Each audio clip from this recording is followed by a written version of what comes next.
All right, good afternoon, everybody. Sorry we are a little late, a little confusion there, but we're here where we're supposed to be at council chambers at 8 minutes past 6:30.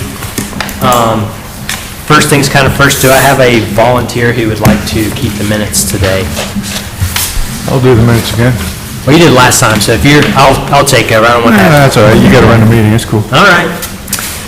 Well, thank you, Matt. Call to order, so we'll start with the roll call and introductions. Sharon, if you don't mind, get us started. Sure. I'm Sharon Patrick from the 6th Ward. Caitlin Lewis, Community Development Services Coordinator. Bill Kowicki, 2nd Ward Councilperson. I'm Brendan Williams with the 5th Ward. Drew Gatlin, Staff Engineer for the City Administration. Matthew Cross, Pedestrian Safety Board. Chip Walmsley, Bicycle Board. All right, thank you, everybody, for the roll call and introductions. Now we would, on our agenda, we'd open up for public comment.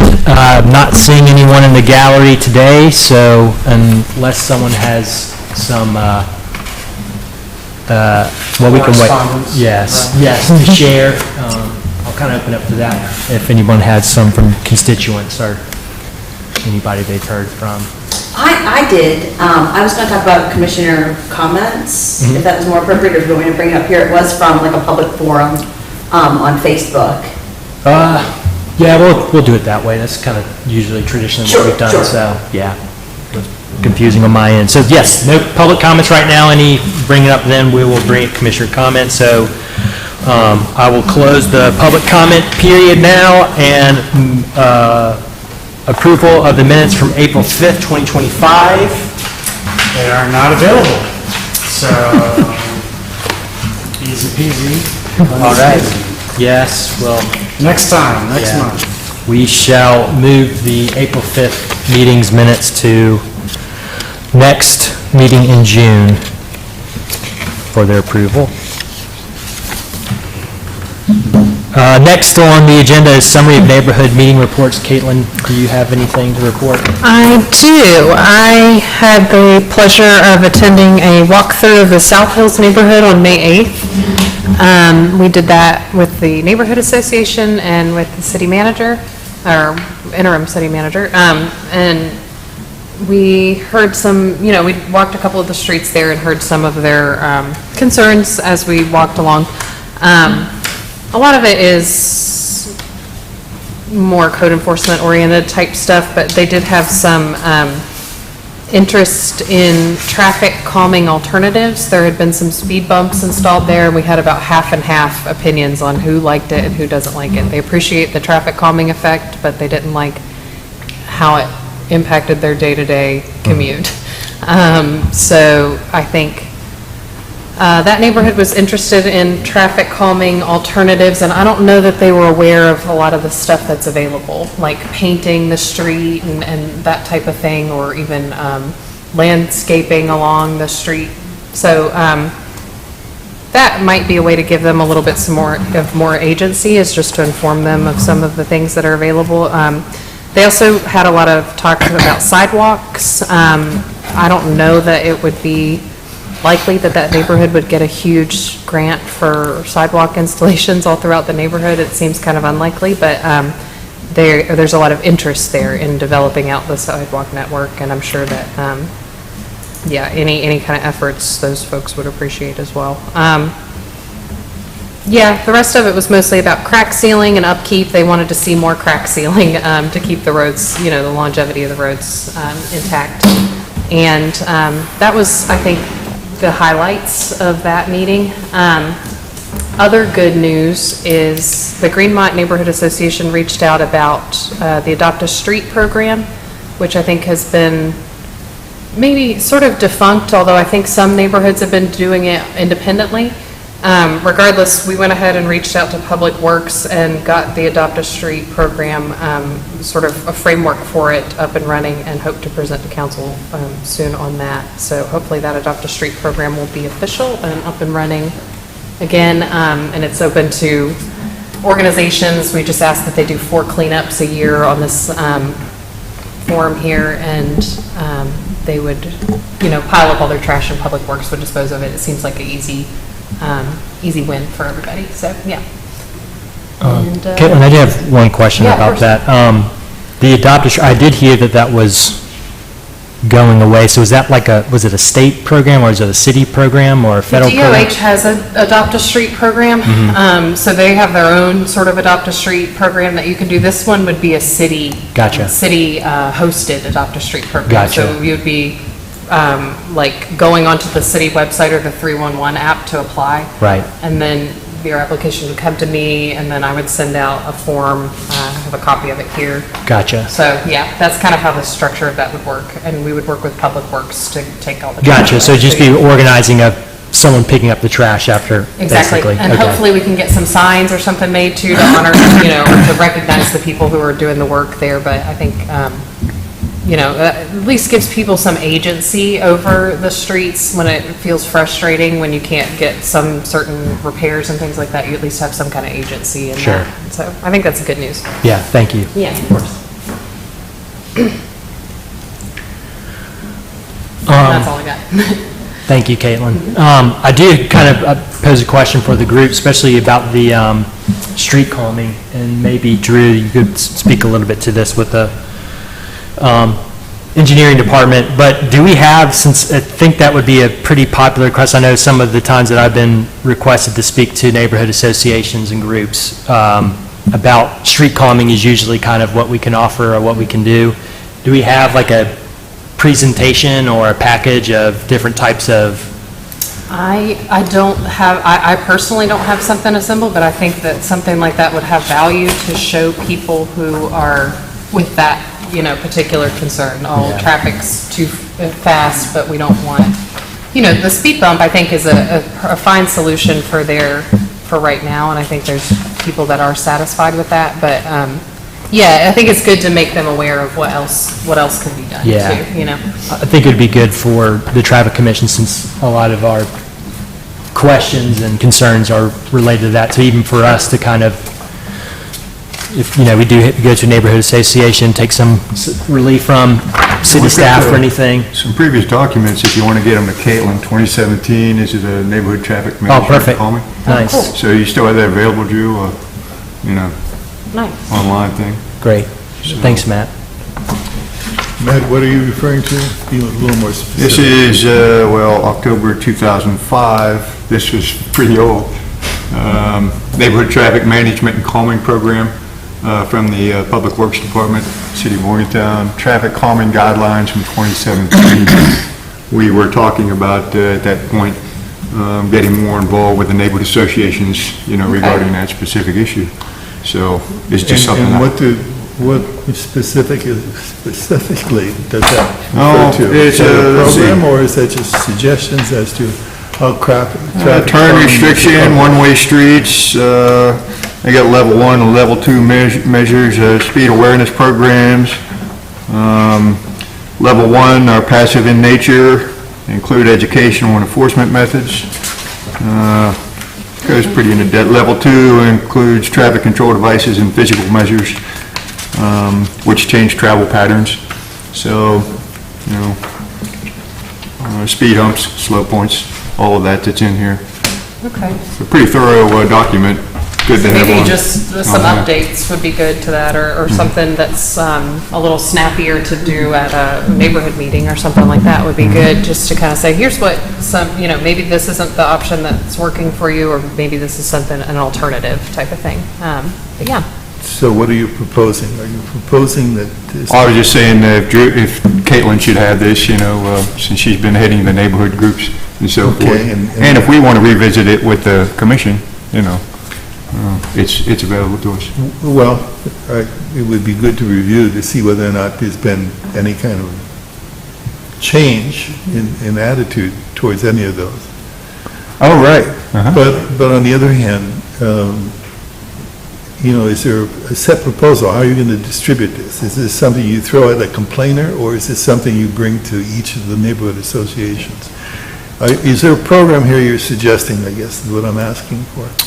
Well, since Caitlin's given the general report now, what do you think? I had envisioned this as this is just something we just thought of, but if we were to do something like this, I imagine that's in response to complaints that happen. So if there is a particular, like in this specific instance where people are dissatisfied with the current conditions and would like improvements that are feasible, here's some options that are available. Well, If- okay, that throws it open for debate.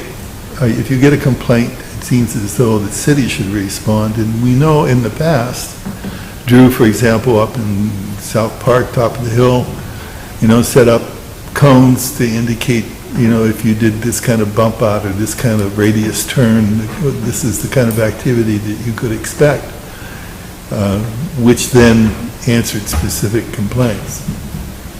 I'm just looking to know what we're getting ourselves into and what we're committing the city to support. Well, I was thinking even like a resource guide.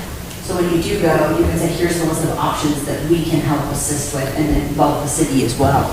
And potentially, I don't think we have like an active, like working, we have a traffic commission like webpage built in with the city's webpage, but maybe even we put it out there, digitally, work on something. I'm thinking like a Canva FAQ, real quick, kind of an at-a-glance thing, and then maybe a more in-depth, like a resource guide. Sure. I mean, there is, a sort of a national resource for stuff like this. NACDO has a lot of sort of this type of publication for the options that are available as far as traffic calming solutions go.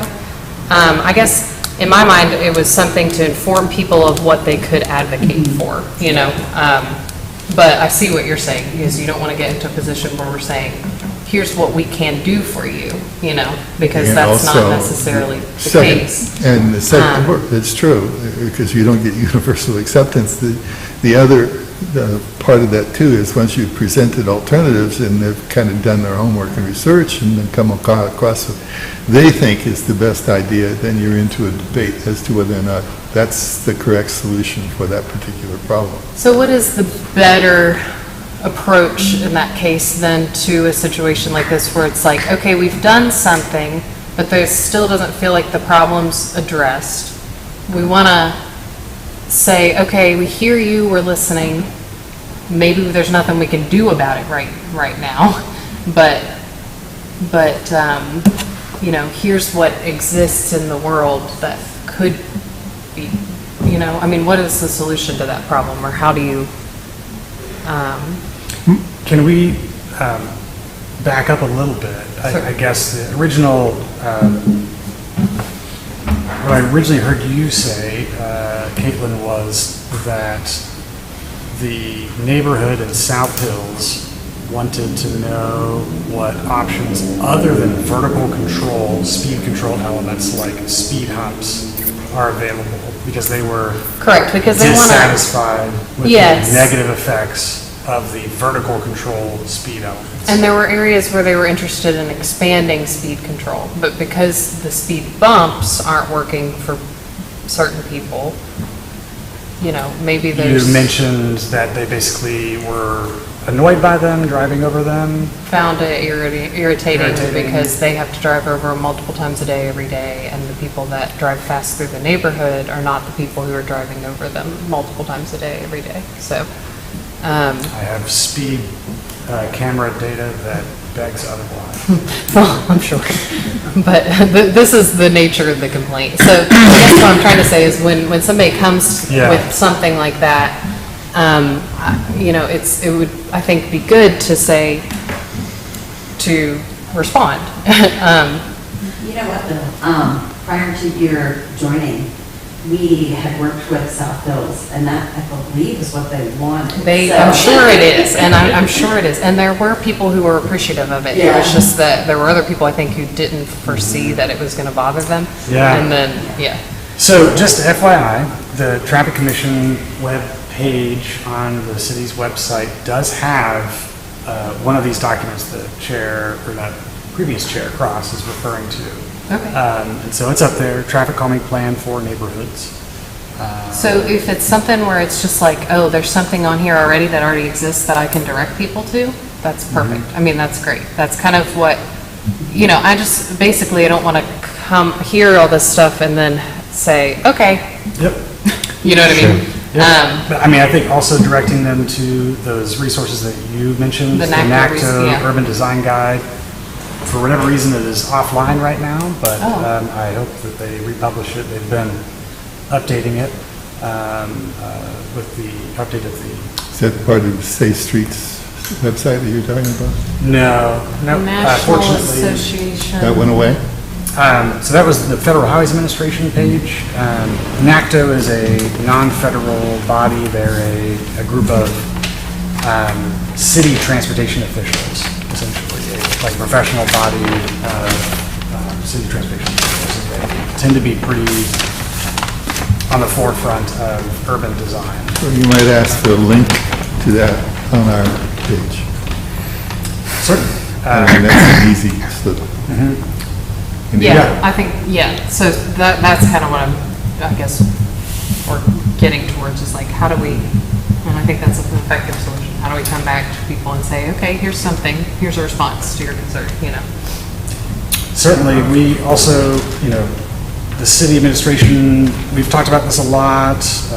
We try to tell people that vertical control elements are our least favorite because it tends to lead to these types of comments. And in fact, I told South Hills that if I installed those, I would never remove them because I predicted that they would complain about them later on. And here we are, they've complained about them. We had the experience of walking down and everybody saying, the speed bumps have been great, and then we walked past a neighbor's house who, we were like, we're doing the walkthrough, do you have any comments? And she goes, I hate the speed bumps. Yeah. So it's just like the best of both. Yeah, they're a hand-fisted way, right, Yeah, to yeah. slow speed, and they can be loud, right? They are difficult to make temporary, they're expensive, so certainly we like to do whatever we can to calm traffic otherwise. But fortunately, we have a bunch of examples of things that we can do around town, right? Things that we're currently building, a bunch of little sidewalk connections and rapid flashing beacons and chicanes and raised crosswalks, which are a super extra long, big, wide speed hump, but a little bit less annoying than a regular speed hump. One thing you might keep in mind, Caitlin, before you came in, Public Works went through an extensive street project up at the top of Grand and Ross to invite the neighbors about the traffic calming issue.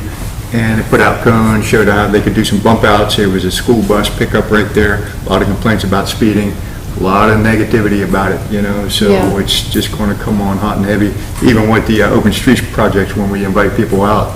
So I would say most of the, I could be wrong about that, most of the feedback's going to be negative in a lot of respects, despite efforts of the city.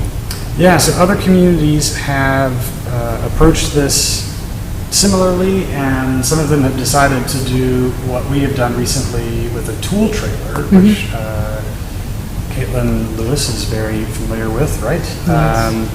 And they've done a traffic calming lending library tool trailer, essentially.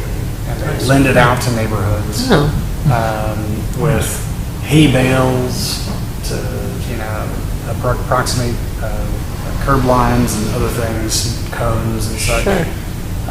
So ideas, but shall we move on? Thank you. I think we got what we need and have established already with the link, so thanks, Thank you. Caitlin, for providing that. So next on our agenda is the Traffic Commission project discussions, particularly on the curb parking. I think, Drew, do you mind if you kind of tee that up for us? Absolutely. So, I'm surprised, but not surprised, that we don't have a bunch of people showing up in the galley talking about this, given this is on the agenda, because this is everybody's favorite topic. It's parking. The city administration has been forever inundated with requests to provide parking and restrict parking and provide parking and restrict parking and provide parking and restrict parking back and forth, depending on different things that we want to do with the streets. And so recently these requests have popped up in a way that has sparked a discussion internally and reminded us of, hey, didn't we used to have a policy on that? How are we interpreting that policy? What are the things that are affecting our decision about whether or not to, again, either allow or restrict parking along any given curb line? I went through some of our old minutes, mostly from the early 90s and the late 80s, and included them here for you. In general, we have the most straightforward policy that we currently have is related to driveways, parking on essentially narrow streets across from driveway entrances. And there's a standard. I'm sorry to interrupt you, but you're being specific as to yellow curb as opposed to blue curb. So yellow curb would be Restricted parking. zero parking, blue Right. curb would be Permitted restricted, within the neighborhood. permitted parking, yeah. Okay, so what are we talking about at this moment? Because what I saw here was primarily yellow curb. We're talking about all of it, but we are talking, I was just about to go into the most common and straightforward policy for restricting parking completely along a curb line with the yellow paint. Okay, I don't mean to get ahead of you, so please continue on. But if I recall, 2, maybe 3 years ago, we went through and redid a lot of the yellow curb based on radius and particularly the access for various emergency vehicles, including the fire department, what have you. I know we've lost a couple of parking places over in South Park.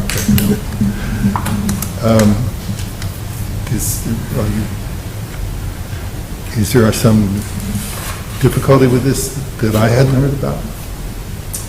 So, what Councilor Kowecki is referring to is, at one point, sometime in the past few years, there was a request internally, I believe, to kind of reset where we had existing restrictions on parking based on certain types of requests for turn radiuses for emergency vehicles. I was not involved in that, and I don't have any details about how that was analyzed or performed. I think there was an outside contractor hired, but again, it's foggy memory and years back. Yeah, I've been here for 7 years and involved with these things, and it's I don't think it's occurred in that time, so it's been a while. In any case, we pave about 10% of our streets every year, and that will often either completely remove, right, the paint or disturb the paint. And then, of course, we have development. And then, of course, paint lasts about a year before it needs retouching. And so these lines tend to kind of wax and wane over time. And so if that was an outside contractor, and if it was any time at some point, right, it has not been translated into a policy that we currently have adopted, right, that is easy to communicate and easy to understand, right, and gives people basically a predictable way, right, to understand like how the city is going to operate. The city would like to approach that or strive for that. We would like to be predictable. We would like to, also have easy ways of communicating what work should and should not be done, right, by our crews. One of the questions that I have an interest in answering and developing a kind of a comprehensive policy is, would it be cheaper or more cost-effective and more intelligible for us to mark the places that we can park versus marking all the places that we cannot park. And I don't think that we have an easy way to answer that question. I will present to you some interesting cases. So generally, when you see a curb, you make a decision about whether or not you can park there based on its color, right? If it's yellow, you can't park there. If it's unpainted, anybody can park there at any time. If it's blue, depends on what shade of blue, right? But you might have a permit for that, or you might have a different type of permit for that. If it's red, you probably can't park there. It might be a loading zone, or it might be a fire zone. If it's green, I don't know, right? There's different things. But there's plenty of cases where this actually isn't followed. So generally, right, we have some places where people are parking on yellow curbs just because.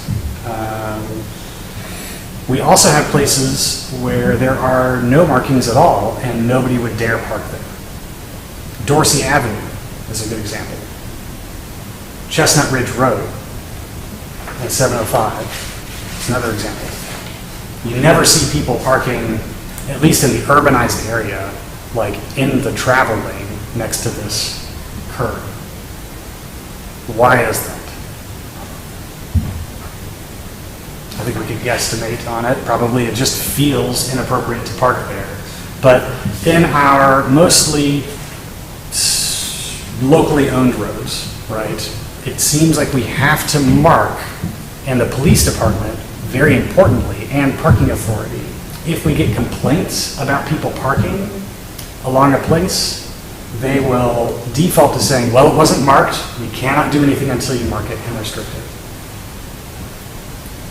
Of course, if somebody parked on 705 across from Dunkin' Donuts, just on the road, I'm sure the police would do something about it. Or on Dorsey, blocking a travel lane, without us asking, and without, requesting the Public Works mark the restriction. But, I'll rest that point. Basically, I just wanted to talk to you all about this, bring this up to your awareness. We're not going to solve this tonight, but I'd like you to think on this, read these materials, do some research on yourself. I have provided, after these minutes here, kind of a list of things that either through our code, there are certain places in code that talk about this, or through policies or just general practice that I think affect whether or not, right, we should or have, provided parking in the past. So that would include things like, is the street too narrow to allow people to park on and travel on? That is the number one, it seems like, thing that informs these policies. That is absolutely the thing that informs the existing policy on paper. Interestingly, right, this policy last updated, it seems, in 1994, or last affirmed in 1994. Modern cars have gotten a lot wider since then. And so I think it is very important for us to reevaluate whether or not the minimum street width that we allow parking on across from driveways is still viable, essentially. Yeah, could I ask, where does that 26-foot wide come from in road categories? Where does it come from? Is that a city ordinance, state ordinance? There's no ordinance. So you're talking about the standard 22 versus 26-foot wide? Yeah, this in this 2017 document I just happened to see, here's your road categories right here, define 26, and they're talking about that in the 1980 Traffic Commission discussion as well. So I assume it's at all. Yeah, so that would be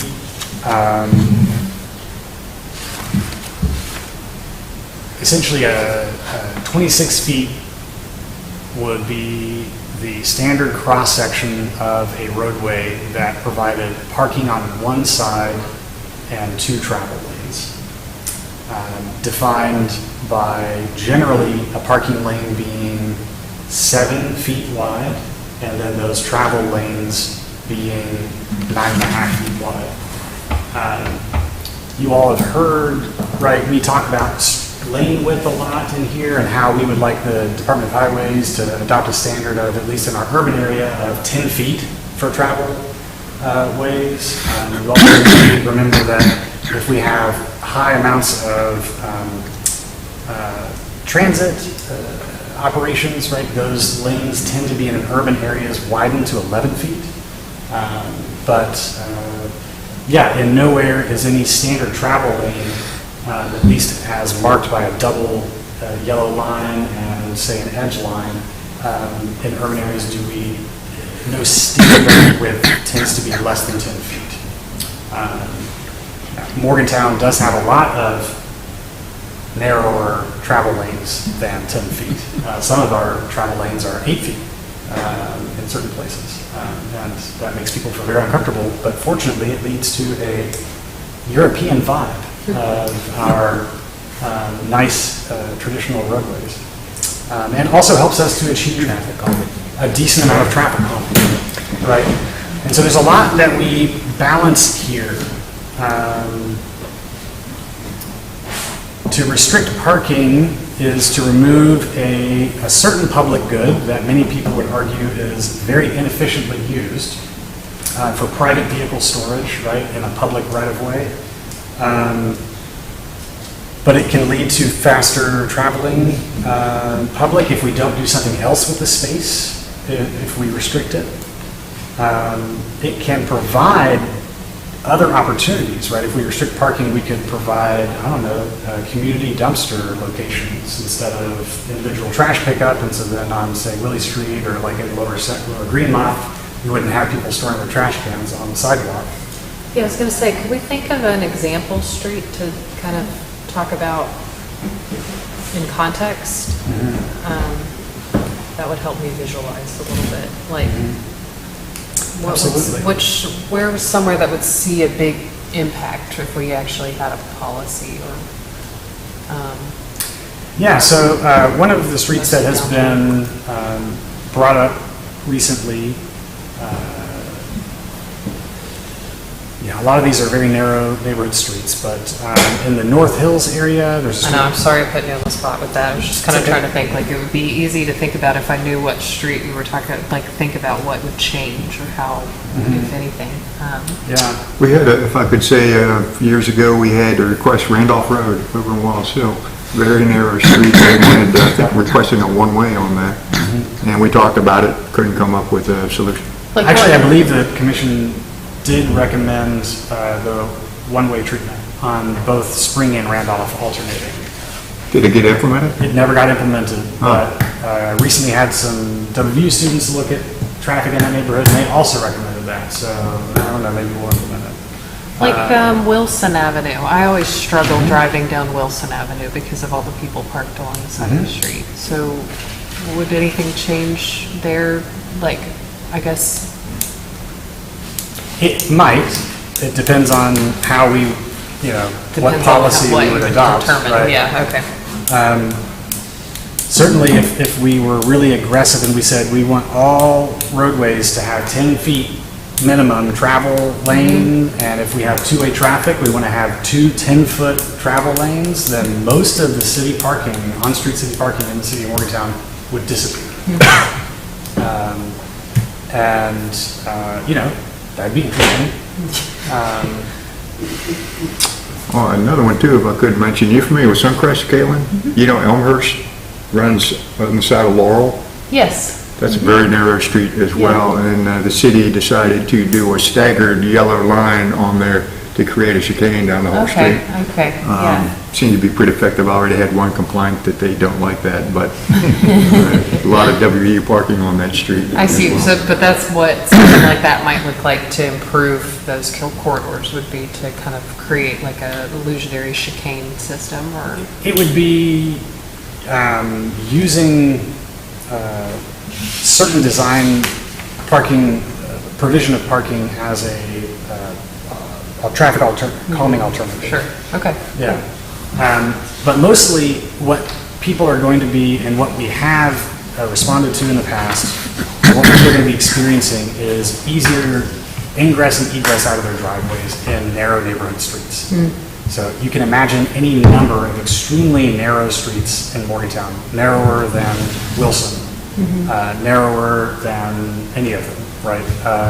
We have many streets that are around 16 feet wide, and in this policy, anything less than 16 feet wide or 16 feet or less does not get parking on one side, right, at all. Anything between 16 and 22, we automatically restrict parking across from any driveway entrance there. Interestingly, somehow over the past, 31 years, that 22 shrank to 20 feet. And so the given practice that we have in Public Works is we won't automatically paint something across from a driveway unless the street is 20 feet or narrower. Interesting, right, given that vehicles have become longer and wider, right, that our policy has shrunk, right, or our practice has shrunk.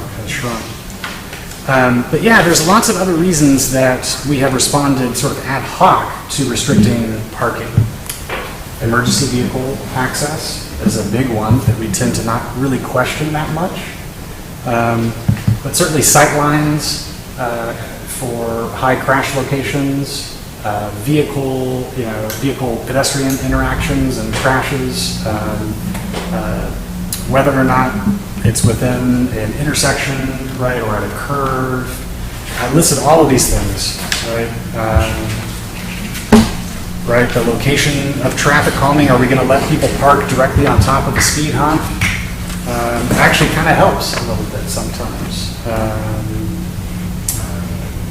But yeah, of course, fire hydrants. Are there dumpsters or trash locations that need access for big vehicles? Of course, street classification, right? Nobody parks on, again, right, like 705 or Dorsey. Those streets are classified differently, but they kind of behave similarly, and that they are like kind of farm to market, like big, important arterial-ish roadways. Dorsey is the narrowest of them all, but it still functions kind of similarly. If I could ask a quick question, so if someone calls about someone parking illegally in a neighborhood, that is Morgantown Police Department makes that call. It's not City Parking Authority, is it?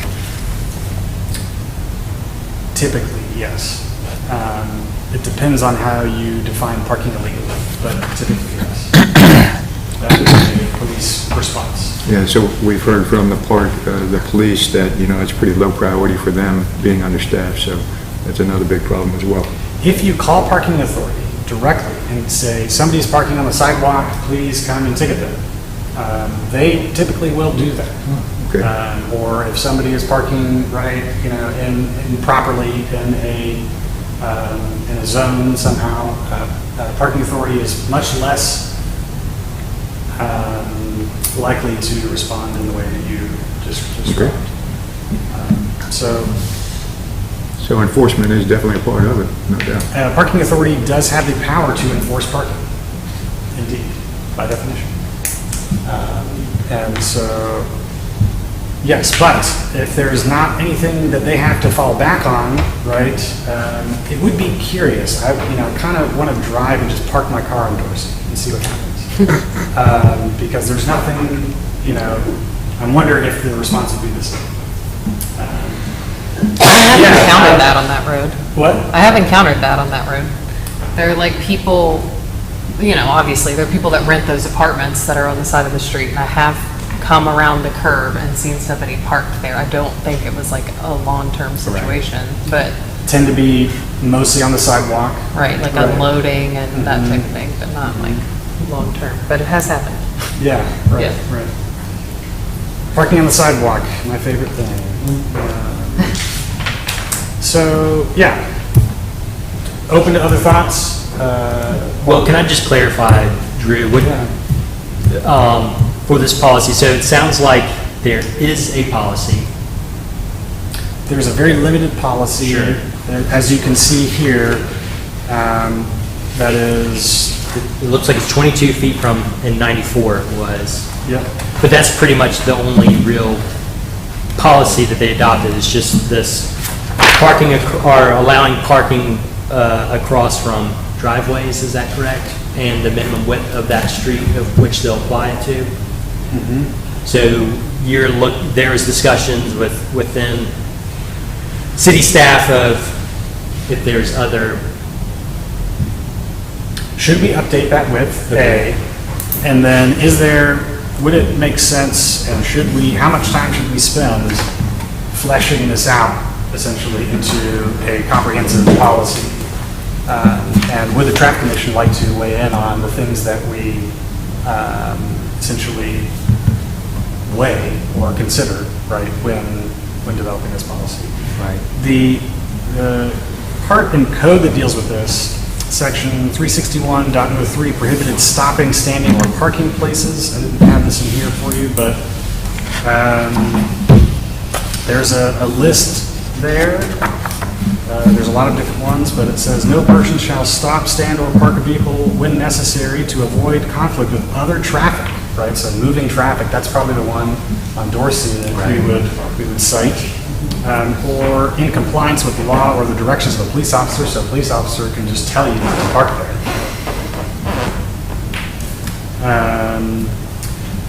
Or if any traffic control device is preventing you from parking there, or in any of the following places: within 20 feet of any mail receptacle served regularly by a carrier using a motor vehicle for daily deliveries.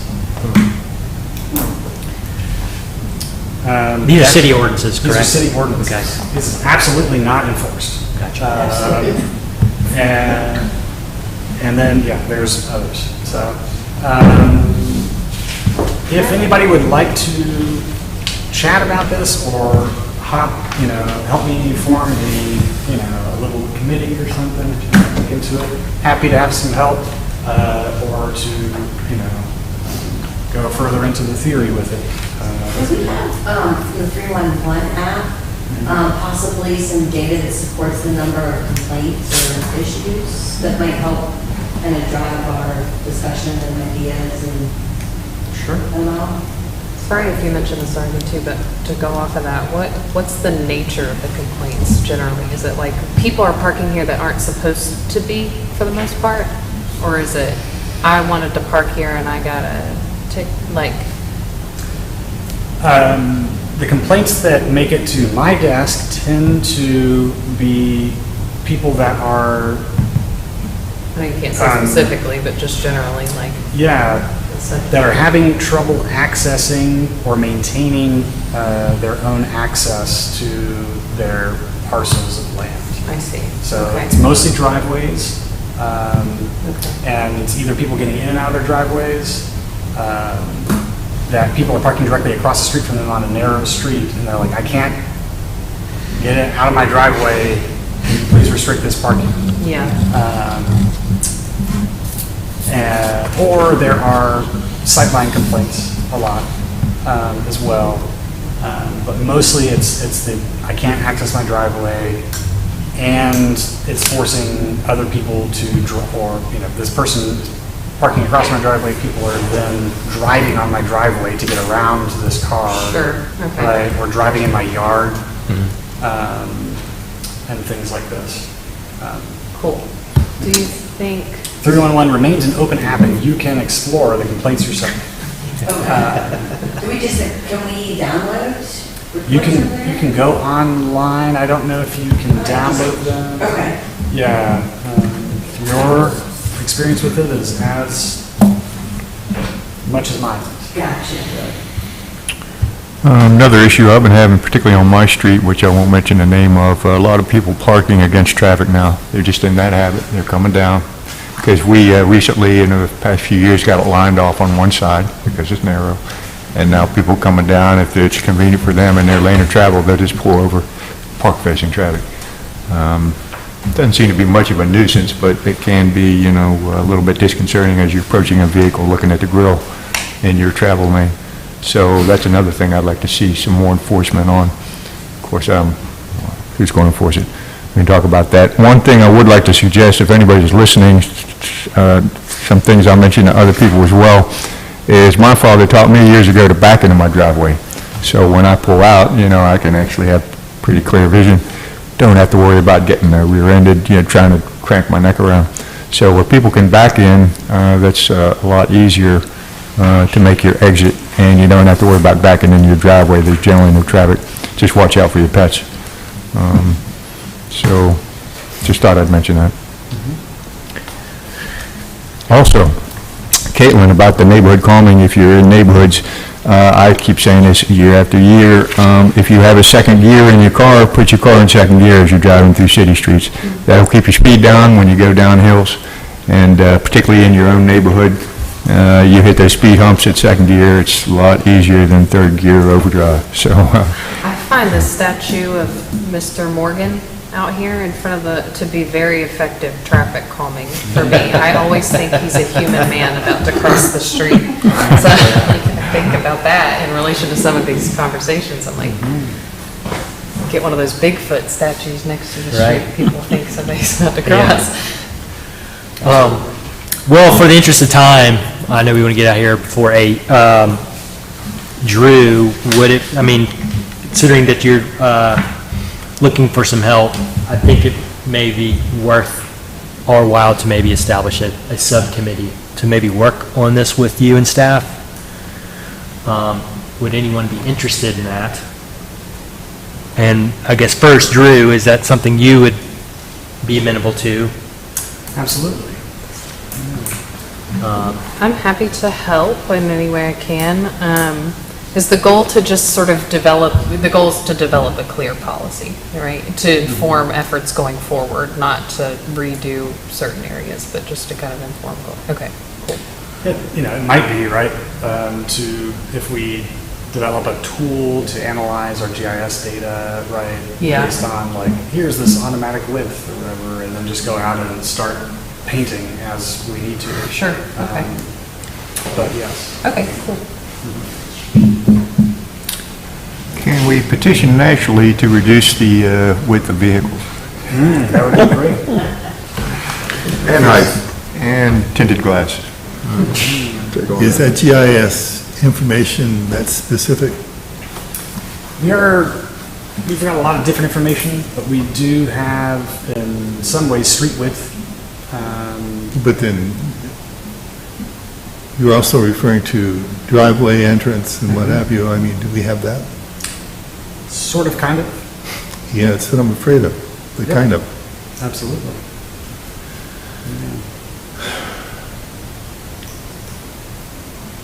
So maybe it's too advanced to work on a tool right away.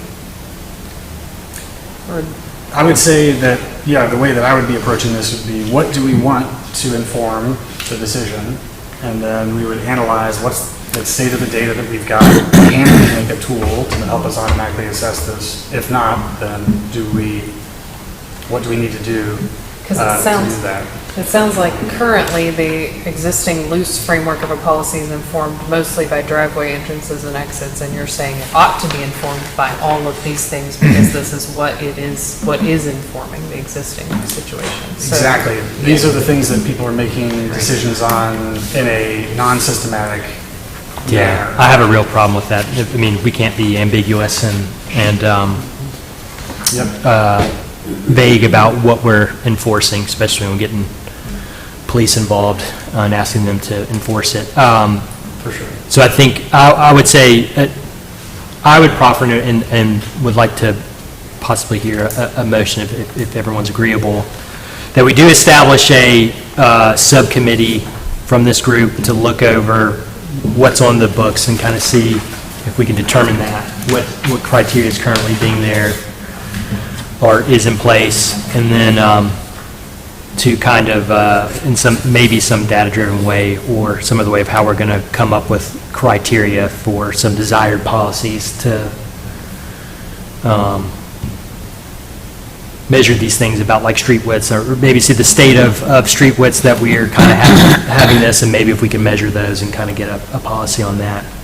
But I guess the motion I would inform would be to to have a subcommittee do that, and I'd be willing to serve in that committee. I don't want to nominate myself unless someone else wants to do it, but I'd be happy to serve on that, since we're not having, I'll nominate you, to be honest. Wouldn't mind your legal background. Okay.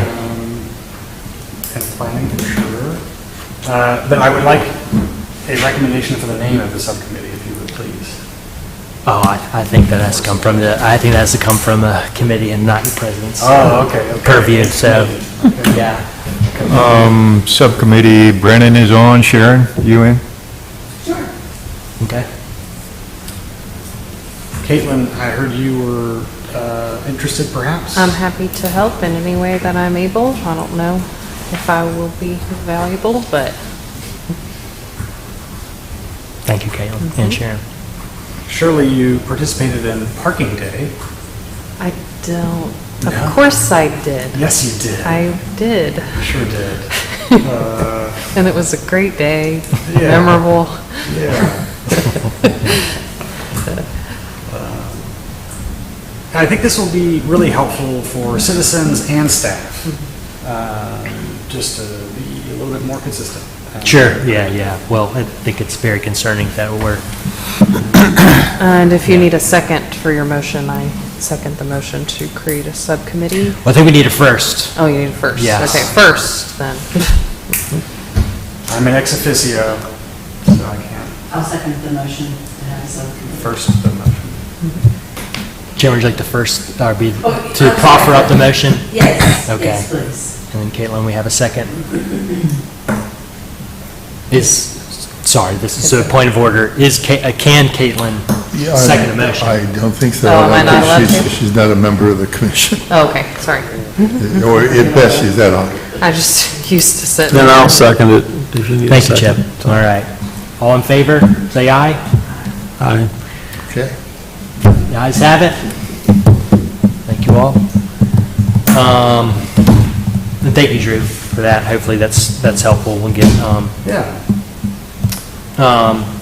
also now moving on to the truck study outline, which we had talked about scope of work at the last meeting as one of our potential projects, and looking through on one of our high priority projects that is limiting through truck traffic in the city. I know that we had a lot of discussion last time about previous efforts, and very well that's aware of that. So this kind of, in your meeting packet that Drew put together for us very kindly, there is the scope of work for this study, potentially for kind of where we're going to go, or set out a roadmap or plan or recommendations, since we are an advisory board, to deal with that project. So, as you can kind of see, the purpose would be to just kind of be researching alternatives or solutions to limit through traffic in the city.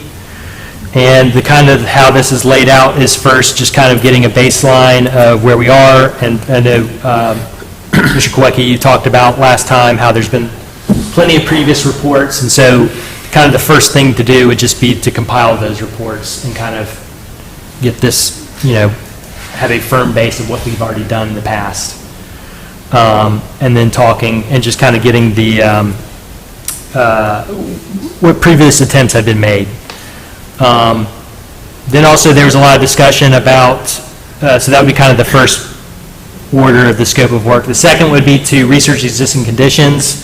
There was some discussion about just where the truck routes are. I think we have a good understanding of that, but again, I think it would be just beneficial for us and for the public at large to have just where this traffic is occurring, and two, if we're making recommendations, that we do have a data-driven baseline to start that. So we'd look at current truck routes and where they're going. Then the next scope of work, the next order of the scope of work, it would be just a literature review of alternatives, kind of similar to our earlier discussion about what kind of tools in the bag that we would have for traffic calming. Is that what could realistically is the kind of best practices as far as limiting truck traffic, or how to deal with truck traffic, or how to deal with the quality of life issues downtown especially. So that would be a big part of it. as a literature review, to have those best common practices done at that point. Fourth is kind of going to be the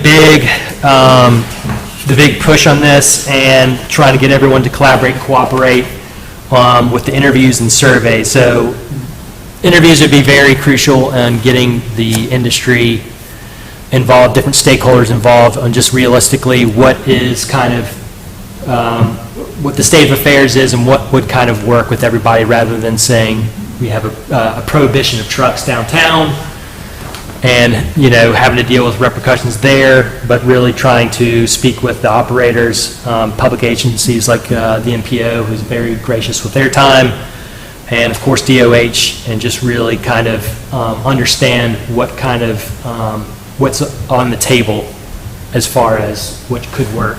And obviously you want the public involved and getting their thoughts, but I think we have plenty of forum that we understand what the public's thoughts are on it, but I think we still would want to do a survey about what the general thoughts are there. And then basically the rest of the scope of work would just be to, for transparency, come up with qualitative and quantitative analysis of those surveys and interviews, and kind of come up with, based off the literature review and having other professional folks' opinion on this, really present those findings and compile those findings, and then coming up with maybe 2 or 3 design alternatives. Design alternatives are just policy alternatives that could help out. So this here before you is that scope of work, very bare bones, but kind of, so that we could have a discussion of what this looks like on a piece of paper going into a report on providing policy recommendations from this advisory body, possibly to city council going forward. Yes, Mr. Quinn. I'm appreciative of your enthusiasms for this project.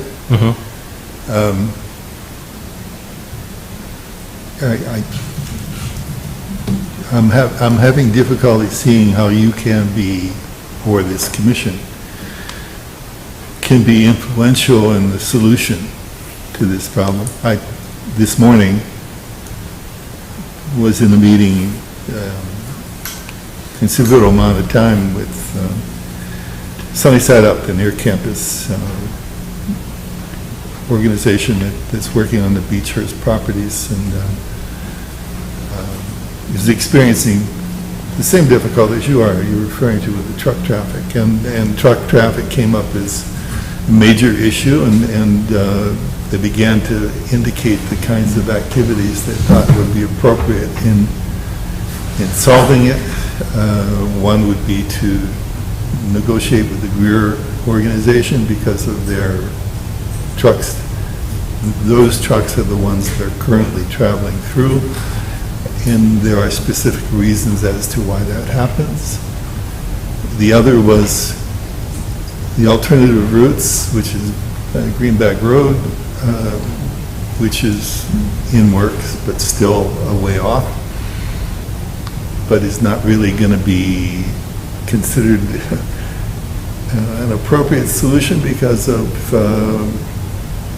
that requires the Greer company to use the upper lock and that puts the upper access to the river, and that puts them having to go through locks in order to do that, so it's less advantageous.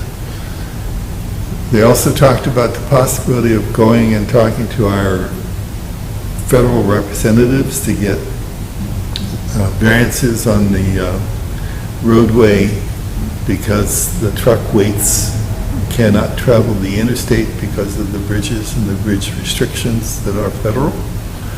However, apparently there is some federal guidelines that allows for that kind of activity if the bridges are deemed appropriate to handle that weight. And of course, they're traveling with weights that are currently in excess of 80 ton. And that's not permitted on those bridges, but certainly allowed on our poor roads. I'm saying to myself that, you're a rather small organization here, trying to do numbers of things, including looking at our own curb markings. I don't really anticipate your activities as bearing any fruit, and I hate to see you be discouraged by that. I don't want to rain on your parade the idea of having some sort of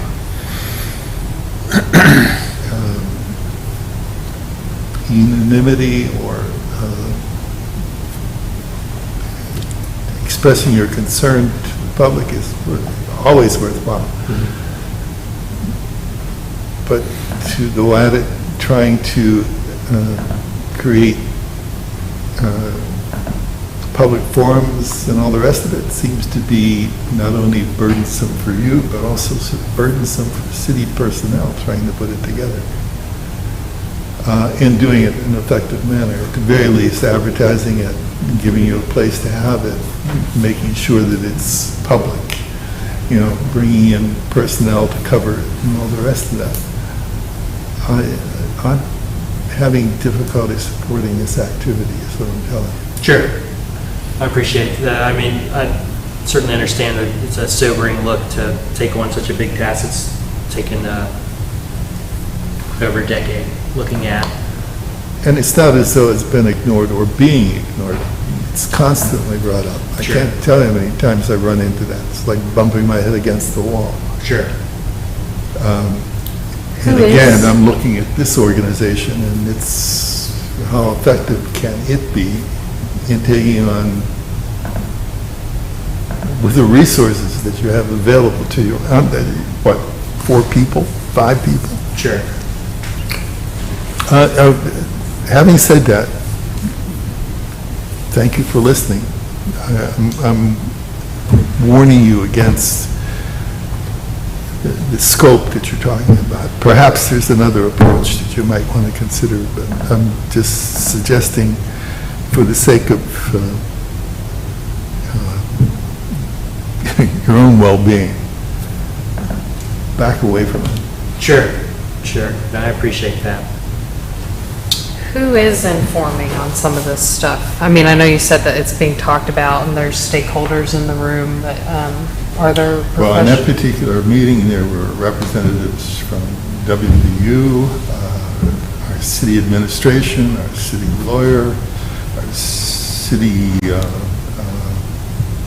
the interim city manager, MAP, the Morgantown Area Partnership. Okay. Yeah, I guess what I was wondering is if there was a gap for professionals who are knowledgeable about new trends in the industry, you know what I mean? The MMPO, which we'll meet tomorrow, which is an advocate for so this they too. are kind of- I mean, Yeah. I don't know that you get better representation or expertise than what they will. Okay. Yeah, I guess what I was Certainly, implying I don't was like, would this fill a gap that's not being filled elsewhere, but it's maybe. Go ahead. The MPO, I'm on the MPO, so is Matt. So the MPO is a federal initiative for certain size metropolitan areas, and it's to provide transportation, but not just transportation for cars and people and bicycles, but for airports, for shipping. We forget that we're not Baltimore, they got a port, but we also have a river, so we also have stuff being loaded and offloaded. Used to be coal, where we used all the locks going all the way down to Fairmont.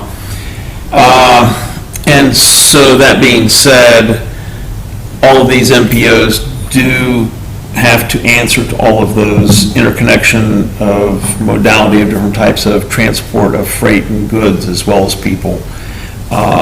And I told everyone I'd talked to Bill Austin since I'm on the MPO, and talked with Bill some. And one of the things with the improvement of Greenback Road, the truckers would probably rather not go there through town, but most of the traffic is going down behind the Seneca Center, where I see them every day, behind my bicycle shop. And that's where a certain size aggregate gets loaded, which is most of the aggregate ships. They sometimes use The other loading dock, which is over closer to below 73, 119 junction by the water treatment plant. And, proposal is once the Greenback Road improvement is done, if Greer could improve their facility and get cooperation from the Army Corps of Engineers to open up the Morgantown lock, then that would pretty much make going through town and, to the facility behind the Seneca Center obsolete. And that's most of the traffic. And, I can sit out on the rail trail and I can't ride my bicycle down to the intersection at the end of our building without seeing 3 or 4 trucks going each way. So it's nonstop. And if you eliminate all of that, that would take a lot of traffic off of the streets in town, because no one would be coming across and through the downtown, down Walnut Street to get on to University to come down to where we are. So. If I could ask, the Supreme Court that it went to, was that 2014, Bill, you stated? I don't remember the specific date, but we did go to the West Virginia Supreme Court. Yeah. Yeah. And so at that point, was the city asking for decision-making regarding truck traffic on state routes? Was that the whole? Yes, Okay. the ability to control truck traffic through city. And the Supreme Court said no. In response to ongoing concerns, a citizen group named Safe Streets Morgantown advocated for restrictions on heavy trucks in 2014. Their efforts led to the city council passing an ordinance in September that prohibited trucks exceeding 26,000 pounds gross weight with 3 or more axles from traveling through the downtown district, along State Route 7 specifically. The ordinance included exceptions for certain vehicles and was set to take effect on December 1st of that year. But it faced immediate legal challenges from Newsom Trucking Company, right? Not from Greer directly, although they also challenged it. And then Preston Contractors, which I believe is now Mountaineer Contracting Incorporated, which is interesting. Yeah, and basically the argument that happened at the Supreme Court was limited just to whether or not the city had the power to regulate any traffic at all on state-owned roads. And the appeals court said no, and the Supreme Court basically just upheld that ruling. So that's the only real decision that's ever been made as far as I can tell on this. It's just, we tried to ban trucks in a pretty absolute, ish manner on state-owned routes, and they said you can't do that. Right. So it was mentioned negotiation with Greer possibility.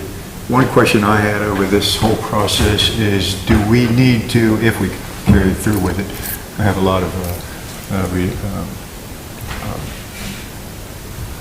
obstacles.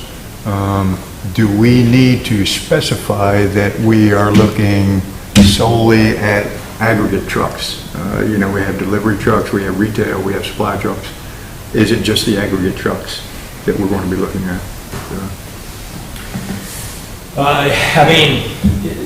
I think it's just this scope of work would be looking at any type of traffic kind of thing, and it's talking about truck traffic generally was the concern from the comprehensive plan. I would assume it has to do more of the heavy truck and not just your everyday delivery trucks. I think when the reference that Drew had referred to, was specific as to the weight of the truck, the number of axles. Weight specific, okay, thank you. But certainly, if it's, if this, I understand the gravity of this report and taking on I don't need to say a report, some recommendations, and kind of just doing a very thorough and very, Comprehensive. yes, thank you, Caitlin. Look at it. I mean, if you do want to tail back and maybe if it's just kind of looking at and getting, and speaking to certain folks or not, or just step one and kind of take baby steps is this group compile those other reports and things that have been done that have been actually studied, and just to compile what's going on and just have that as a repository on our website or something, just again, since we are charged with education about traffic issues here in the city of Morgantown, that maybe that's something to take on. We have like a Google Drive to move things to, and then once, we get a final version, it gets moved to the website. I'm just thinking, we have a lot going on. Sure. That way we could work in there. I don't know how much we can do since it's public. If we have to have everything public while we're in, like a lit review, like it would be nice to. Sure. To work with within Google and just put a bunch of stuff out there. And then, final versions be moved to the website. And like I said, I was thinking along the lines of the traffic commission having, I don't know if we have an email, but if we created a Gmail account, we could have two of us or something as admins on it. We have a Google repository, and that way that historical data and research is carried on throughout because I think I've been doing this, I can't remember, a couple of years now, but I didn't really know any prior information, so we had to again, this repository of information where, in 2024 they looked at this, in 25 years from now when there's a new group of people here and they're like, what did they do? Unless that's how, just don't either have access to it or lack the knowledge. But if we could, I think that might be a good starting point. We put, basically move all of this over to a Google Drive and work from there, and then have a repository open to public once we get to final versions or something. Yeah. This is a great thesis project or senior capstone project for a student too. It would be really cool to just get a student on a lot of this stuff and help guide them through the process. Sure. You know what I mean? Yeah. Yeah, that historical data, I think you should lead with what Drew just stated about the 2014 events regarding the city effort. A lot of people moving into Morgantown, and they say, the truck traffic's terrible, why don't you do something about it? Well, there you go. Yeah. I didn't know that until Mr. Flicky mentioned that, and I've been searching things, and then went out and actually, okay, I found the information. But can we start a Google,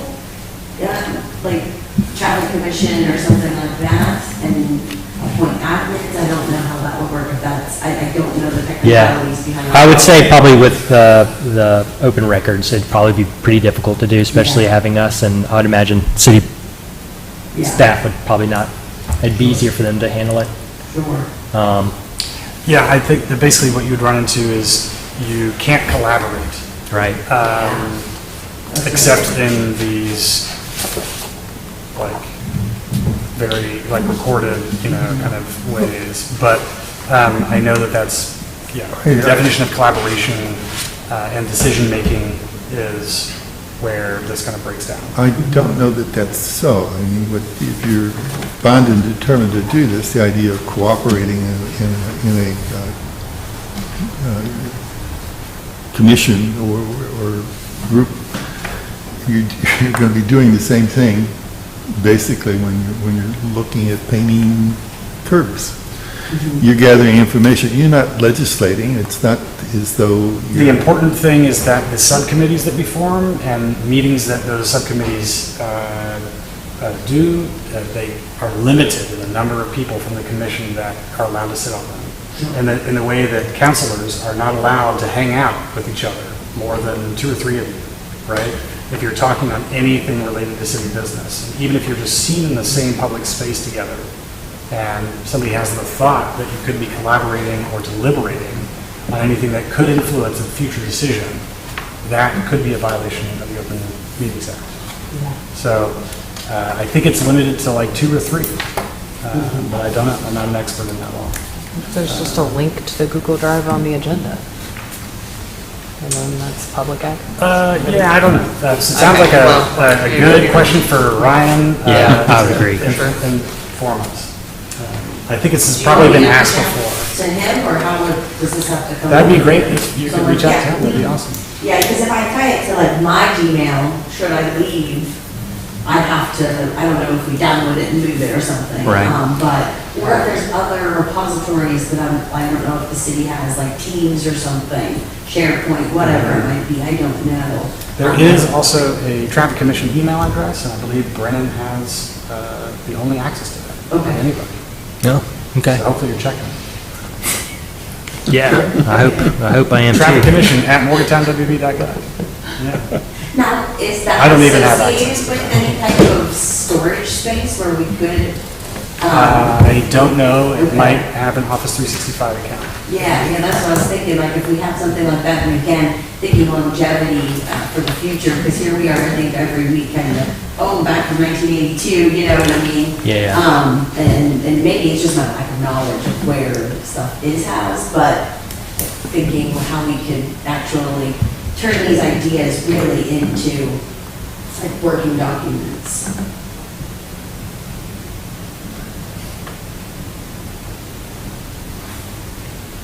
Yeah. Yeah. Well, it is 7:53. I know this is a big thing to tackle with the scope of work, and I did want to talk about other projects too. So I'll save that for the next commission meeting about what other potential projects to talk about for our priority areas.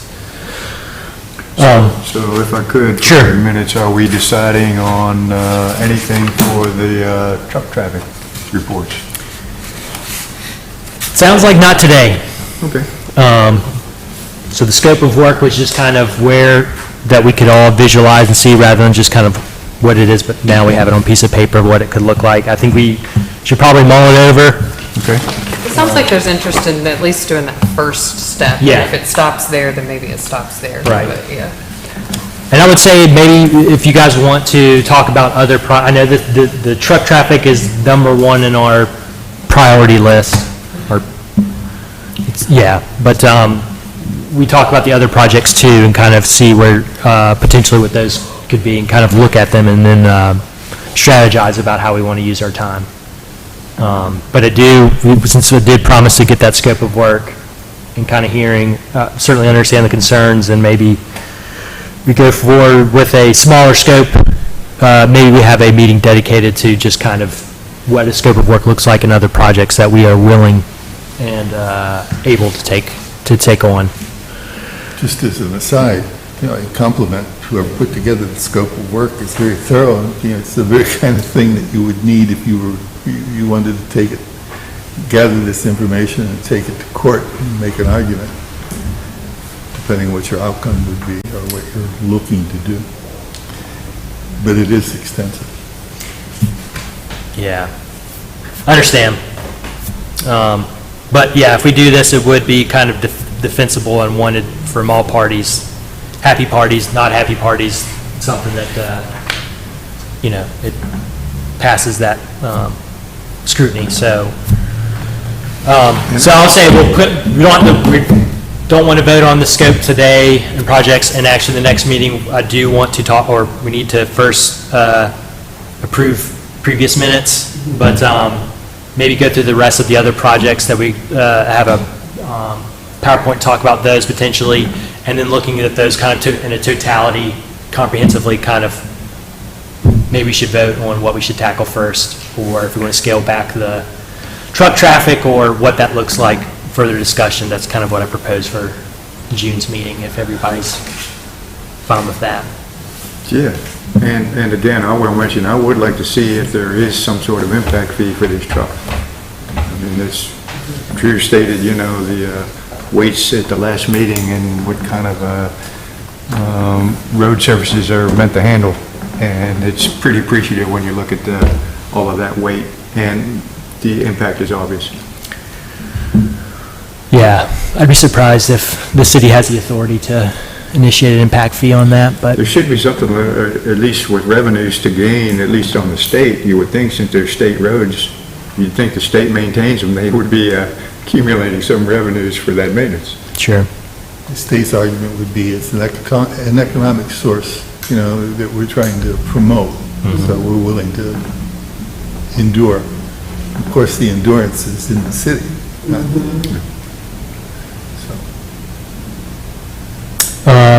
Well, with trying to get out here at 8, I'll move, if it's okay to, I know we have had it on here too, the requested documents for this. If you don't mind, Sharon, I know you've been working hard on that, but we'll maybe put that off to the next meeting. I know we had a couple of commissioner comments, so Sharon, to put you back in the hot seat, and if you don't mind sharing your, we'll start with you and work our way around, but. Sure. The first thing was, I was going to talk about how, and this may, again, I come down to my lack of knowledge potentially, but MUB's communication about things they're doing. I saw a Facebook post, a gentleman was walking Pennsylvania Avenue, and like the chunks of rock and the holes, and I just feel that, my heavens, if that was posted, or, I mean, they send me a bill, so obviously they can send me a communication of things that are happening. But something to let people know, so, hey, I know that week I need to leave 15 minutes early because the road's gonna be tore up. So I didn't know if it's appropriate to reach out to MOB, and I thought about asking them about it, some type of communication plan, because I know they've been in front of my house, and I'm like, oh, didn't even know that they were ripping up the street. Sure. Aside from emergencies, I imagine that these things are very well planned. So I'm a little shocked that, like I said, the neighbors were like, my heavens, I can't even drive on my road. So I wanted to I think I'll reach out to MOB and just a question, like, something, or is it posted? If you don't have Facebook, how do you know these things? And kind of get a better understanding of that. Because like I said, I saw that on Pennsylvania, where, I mean, it was kind of crazy. And then I saw on the South Park neighborhood, the issue with Grand and Euclid, they did put a ticket in, and it looks like it was assigned to Drew on 5-2. But there's lots of things, lots of people that like walk dogs there, just pedestrian traffic, and like people, it's a matter of like speeding. So I wondered if we could get those rapid flashing beacons maybe set up or something there. Do something, because there was probably 50 comments under the gentleman's post. And so I wanted to follow up on that request as well. I don't know, Drew, how that ticketing system works to you. And again, I think having like a resource guide that we've mentioned would be helpful to when I see these things on Facebook, so I reached out and said, hey, I'll bring this up with the traffic commission, we'll get something going. Just again, maybe it is on the website, just directing people to the website, here are some of your options. And then I did invite them to the meeting, however, because of the agenda things, it was posted for last week, and I didn't update the group, but I don't think anyone need a message or anything asking about that. So those were the things that I had. I also just want to follow up my Freedom of Information Act regarding some of the truck data, pollution, public health, costs of EMS and things. And then I had also had an email out about the strategic plan and kind of better understanding. I sent a couple emails, and last night I included the development director on that email as well. So that is everything that I have. Thanks, Sharon. Bill, do you have anything that you've heard from? Or a couple things, actually. And I think I mentioned this to Drew. It was a question that the traffic calming device that registers the traffic the speed of the traffic as it travels through the neighborhood. We did two things. Last week, our last meeting, we suggested that that not be kept in storage, but be rather moved from neighborhood to neighborhood. And I was wondering whether or not we've done anything to implement that. But also, too, it was put on White Avenue, and the complaint I heard from, it was the Greenmont Neighborhood Association, was that it apparently was dark, and I think Drew responded saying that it may have been in, what did you call it, mode? Secret agent mode or something. Well, it was not constantly flashing, but rather, I don't know. In any case, you indicated that there might have been some good reason for it not being active. Yeah, so the way that we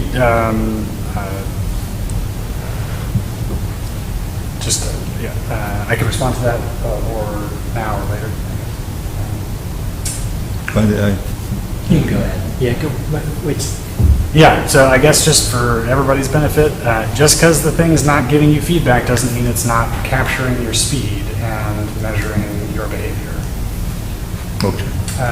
It's a technique that we might use to try to get more honest measures of how people are driving. Does it take pictures? Yes. Oh, geez. Incognito mode. Good to know. Okay, and then the other thing that I heard about, and you mentioned it too, is on Grand Street, Grand and what is it, Maple, or? I worked on Euclid, does that sound? I think two of those intersections, Maple Okay. and Euclid. Okay. There was another, and then that's been a complaint that we've had frequently throughout. The idea of people speeding through there and crashes occurring at those locations. And I don't know what the crash report is, but I suspect there's at least 3 a year. Somebody trying to get out. And I know we've looked at it in the past. I don't know that there is a solution other than certainly not speed bumps, certainly not a stop sign. And I believe there are stop signs currently I think so. on side streets, not on Grand. Yeah, that's why I wondered if the flashing thing, there might, Well, the flashing's good for pedestrians. I don't know how that would work for, I mean, I guess you oh, could. did I use the wrong term? I'm thinking of the speed things that say, 23, and Oh. I think I used the wrong term. Because the rapid flashing beacon is for the pedestrians. Right. Yeah, so I wrote down incorrect term now. But I was thinking the thing that broadcasted your, speed to at least allow people. What we were talking about on White Avenue. Yeah. Okay. Exactly. Well, that could be a future location, I No, guess. I'm not familiar enough with the area to know if I would want to take up the sidewalk, is the road wide enough? I don't know the logistics of it, but I thought that might be a good opportunity to use that device if we have it available.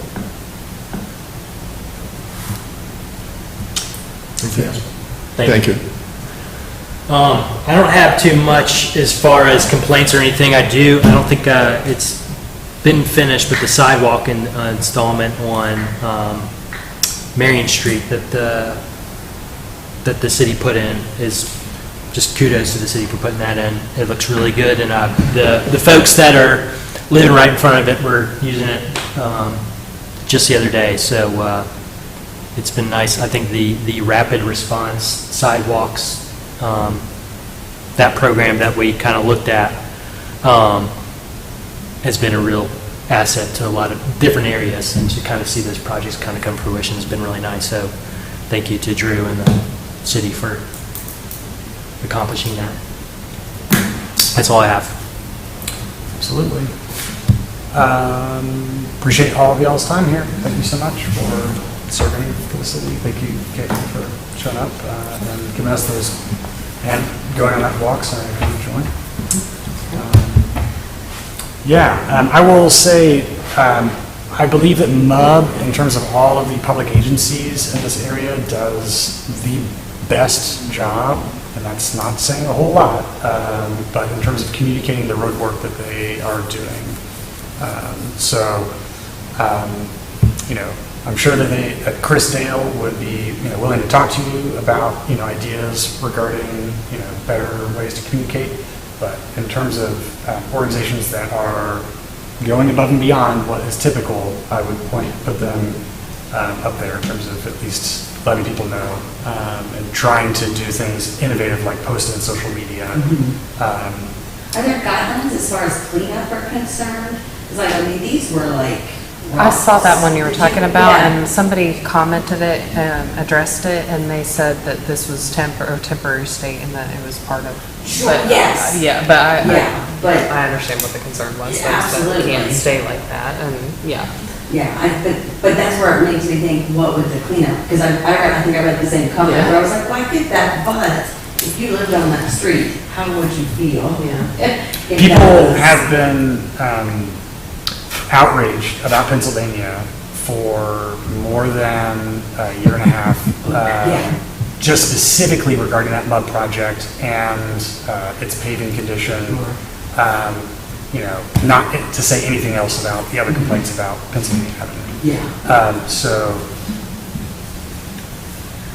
yeah, MUB in fact was trying to pave it and restore it this week. Yes, I heard about that. And, you know, so.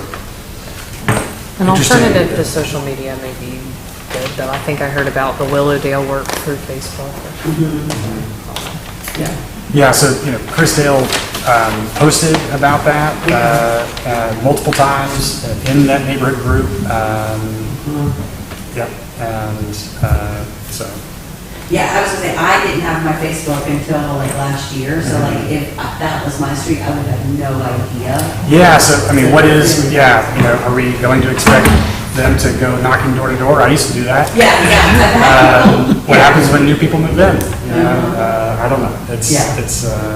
It's a hard thing. Yeah, I understand, I just think that how could you, again, I think of like someone's mother saying, why would you leave us like this, essentially. And as a mother, that's exactly what I thought of in my head, is I wouldn't let my child leave this room like this, so why would I leave a street this way, but, Yeah. you know. You know, my parent response to everything is that this city has a 34% poverty rate, and that is 4 times the national average, and Yeah. almost twice the state average. We are extremely impoverished, and we have very limited resources. So, Yeah. I just beg everybody to have a little bit more, you know, understanding of, a little bit of the mess that we tend to leave behind at times. But it doesn't mean we shouldn't shoot for better operations and a better world, for sure. Mr. Cross? I don't know if you subscribe by email, but there's a city newsletter, Sharon, that sends out notifications. They get a I just lot, updated some of my settings. I get a lot from MPD specifically on that. I believe MUB puts that on there, I'm not sure. I'm not sure if MUB does or not, but it's certainly a source of information. Okay, well, thank you. City of Morgantown newsletter. Let's see, Drew, Alumni Drive over in Suncrest, that's the intersection of University Avenue and Evansdale Drive. Alumni Drive is across from Evansdale Drive. That light has been circulating on every cycle. It's only 10 seconds, but there are really people coming out of there. Alumni Drive. Yeah, that's because it has to. I programmed it like that. Okay. All the detection is busted, so it's got to. Okay, fair enough. Unfortunately. All right. That's on purpose.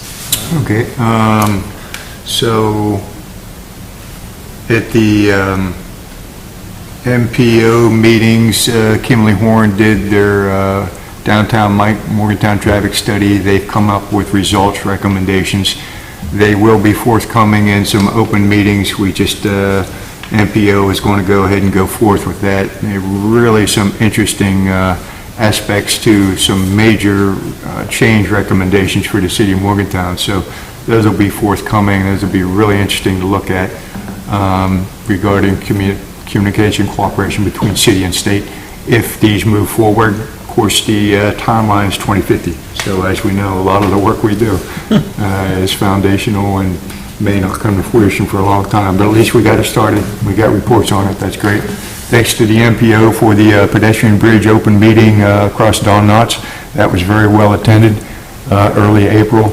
I'm glad to see all those people out there again. It was a feasibility study, a lot of money for that, probably not available, but at least we have some information online and detailed for the future. Thanks to Drew, he had a good presentation of the rapid response projects around town. People got to see what the city's doing with the money, so that's great. So pedestrian and bike attention and enthusiasm is pretty pretty stout in Morgantown, so it's good to see the people coming out for that. Last thing I've got here, as you see in the newspapers, March 22nd, MPO identifies crash zones, obviously Mon Boulevard and so forth. Good to see the Dominion Post continuing its coverage of our community, particularly Ben Connolly does a lot of the work that keeps us informed on what's going on. April 9th, Morgantown has the state's worst roads, big news to most everybody else but us. So thank you for that report, we all know that. And following day, April 10th, local officials seek a reset with the DOH. We have a new District 4 manager. MPO Executive Director Bill Austin has been talking with him, and hopefully we can start to get a more communicative, cooperative effort with the DOH regarding street maintenance, particularly the state roads here in the city of Morgantown.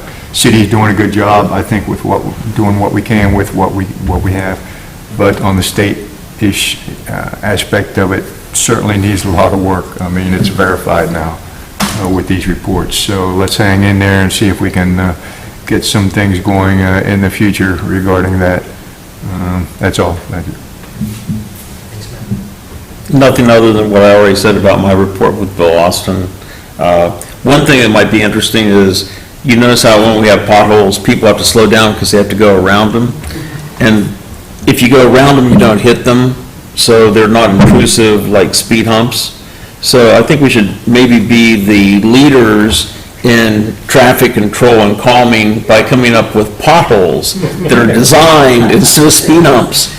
And just caution, potholes ahead, have them outlined in orange, so people, instead of having intrusions, people have to go around them.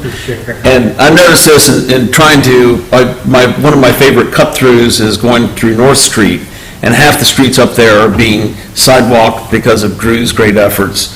So I'm finding myself on streets I've never been on in a long time, and there's some massive potholes in some of them, yes. It makes it very challenging, So I think we have another solution that we can add to the tool bag of traffic calming. Strategically placed. We have several times been requested not to pave streets because people don't want the traffic to speed up. Well, Wagner Road is the ultimate place with all the bricks. Yeah, People right. love Wagner Yes. Road because it looks nice, but no one in the right mind goes flying through there because your car falls apart. Yeah, so Yes, bring back the brick streets. that's right. Just a follow-up if you have time. Tomorrow, the MPO meets here, and the Region 4 Director will be here. So if you're interested in knowing what he looks like, come. And also, too, in reference to the study, you said 2050, but actually, that's a 7-pronged suggestion, and some of the activities can be accomplished in a matter of... Yeah, there's some lower hanging fruits, but yeah, that's the extended The range of things. overall Yeah. sweep of the study was based on that timeline, but the suggestions were incremental, and there are some low-hanging fruit can be accomplished quickly, and others that will take a little more time. So don't be so disheartened, I guess, thinking that that you won't be able to live that long. Yeah, I've been calculating the age factor there. Hopefully you guys still ride a bike. Bill, that meeting is in Here. Chambers? Yeah, 6 Okay. o'clock tomorrow. Wonderful, thank you. All right, well, I'll try to get everyone here out at 8, and I failed, but happy to adjourn here at 8:16. I'll make the motion to adjourn. I second it. There you go. Thank All you. right.